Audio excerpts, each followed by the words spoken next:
হৃদয় একটা আয়না, এই আয়নায় তোমার মুক্তি ছাড়া কিছুই দেখা যায় না।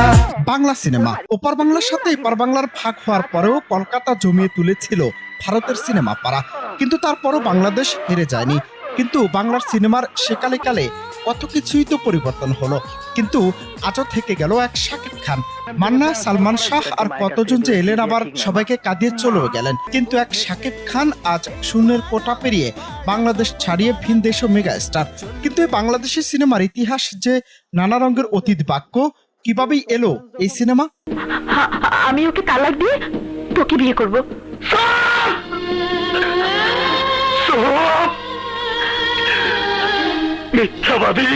বাংলাদেশ ভূখণ্ডের প্রথম বায়োস্কোপ প্রদর্শনী হয় কলকাতার ব্রেডফোর্ড বায়োস্কোপ কোম্পানির উদ্যোগে 1898 সালের 4 এপ্রিল তৎকালীন বাকেরগঞ্জ জেলার ভোলা মহকুমার এসডিওর বাংলোতে।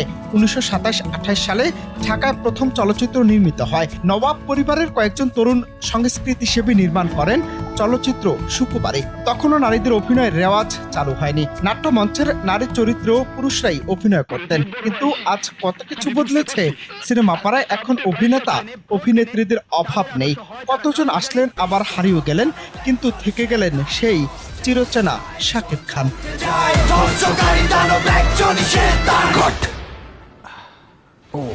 সাদা কালো যুগে নায়ক নায়িকাদের প্রেম হতো নদীর ঘাটে, পুকুর পাড়ে কিংবা নায়কের বাঁশির সুরে নায়িকা প্রেমে পড়তো। যোগাযোগের একমাত্র মাধ্যম ছিল শুধুই চিঠি। দেখা হতো রাতের বেলা বাঁশ বাগানের ধারে, নদীর পাড়ে কিংবা জনমানবহীন কোনো নির্জন জায়গায়। নায়ক নায়িকার বাবাদের একজন থাকতেন কৃষক আর অন্যজন গায়ের মোড়ল কিংবা জমিদার।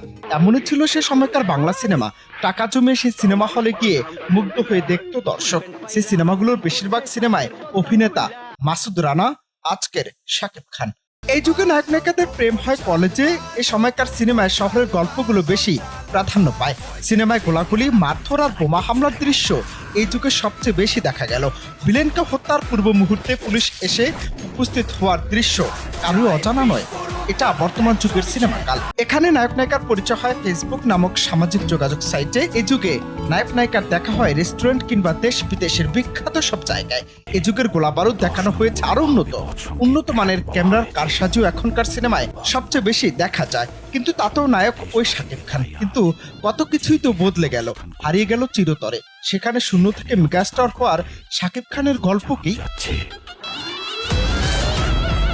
শুরুটা হয়েছিল 1999 সালে অনন্ত ভালোবাসা ছবি দিয়ে। প্রথম দিকে তাকে নিয়ে দর্শকের খুব একটা আগ্রহ না থাকলেও অল্প সময়ে বদলে যায় পরিস্থিতি। কোপা শাকিব থেকে সুপারস্টার শাকিব। এই যাত্রা ছিল সংগ্রামের, ধৈর্যের আর কাজের প্রতি ভালোবাসার এক অনন্য দৃষ্টান্ত। শাকিব খানের ক্যারিয়ারে কিন্তু তুমি আমার, প্রিয়তমা, শিকারী, নবাবের মতো হিট সিনেমাগুলো তাকে এনে দিয়েছে সুপারস্টার তকমা। শুধু দেশই নয়, দেশের বাইরেও রয়েছে তার বিশাল ভক্ত গোষ্ঠী।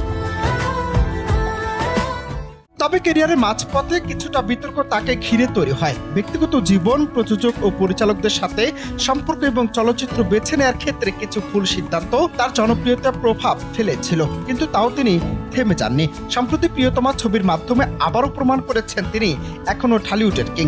এই ছবির ব্যবসায়িক সাফল্য এবং তার অভিনয় প্রশংসিত হয়েছে দর্শক এবং সমালোচকদের কাছে। সেই সাথে গেল ঈদে বরবাদ দিয়ে করেছেন এক ভিন্ন রকম রেকর্ড। প্রশ্ন হলো, শাকিব খানের রাজত্ব কি এখনো আগের মতোই শক্ত? অনেকে বলছেন প্রতিযোগিতা বাড়লেও তিনি এখন নিজ অবস্থানে অটল। সময় হয়তো দেবে সঠিক উত্তর। অনন্ত হাসান মাসুদ, বাংলা টিভি।